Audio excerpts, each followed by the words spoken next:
अस्सलाम वालेकुम, कैसे हैं आप। उम्मीद करती हूँ कि ठीक होंगे। अल्हम्दुलिल्लाह हम भी ठीक हैं। आज हम गुड़ वाले चावल बनाएंगे। बनाना बहुत आसान है, बहुत मज़े के बनते हैं और झटपट में तैयार होने वाले। वीडियो स्टार्ट करने से पहले हमारे चैनल सारा ज़ैनब को लाइक शेयर सब्सक्राइब नहीं किया तो जल्दी से कर दें।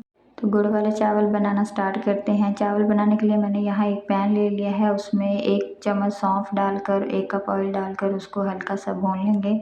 और ये थोड़े से ड्राई फ्रूट हैं वो डालकर मैंने इसको रोस्ट कर लिया है। अब इसमें हमारे पास 2 कप बड़े चावल के हैं और 4 कप हम इसमें पानी डाल देंगे। और ये जो गुड़ है मेरे पास, इसको मैंने बारीक कर लिया है, इसको छोटा कर लिया। अगर ऐसे ही डाल देंगे तो ये जल्दी मेल्ट होने में बहुत टाइम लगेगा, तो इसको मैंने कूट लिया था, बारीक कर लिया था, तो वो डाल दिया है मैंने 1 पाव। इसको हम अच्छी तरह पका लेंगे पानी को, और गुड़ जो है हमारा अच्छी तरह मेल्ट हो जाएगा। इसको 10 मिनट के लिए हम ढक देते हैं।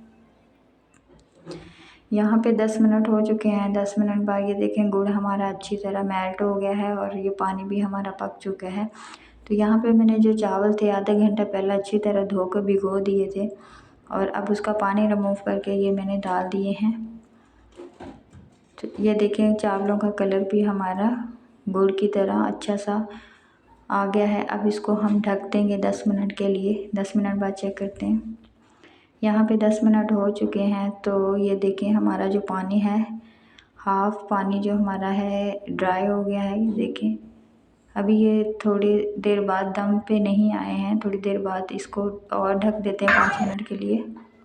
यहाँ पे 5 मिनट हो चुके हैं। ये देखें चावल हमारा पानी जो है बिल्कुल ड्राई हो गया है, चावल हमारे दम पे आ गए हैं। अभी इसमें एक कनी है, तो अब इसमें हम जो चावल हैं हमारे चावलों को किचन टॉवल से हम इसको दम पे रख देंगे।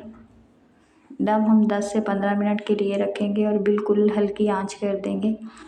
यहाँ 10 से 15 मिनट बाद ये देखें हमारे चावल बिल्कुल माशाल्लाह से बहुत अच्छे से गुड़ वाले चावल तैयार हो गए हैं। रेसिपी आपको पसंद आए तो लाइक शेयर सब्सक्राइब ज़रूर कीजिएगा। मिलते हैं किसी नई वीडियो के साथ, तब तक के लिए अल्लाह हाफिज़।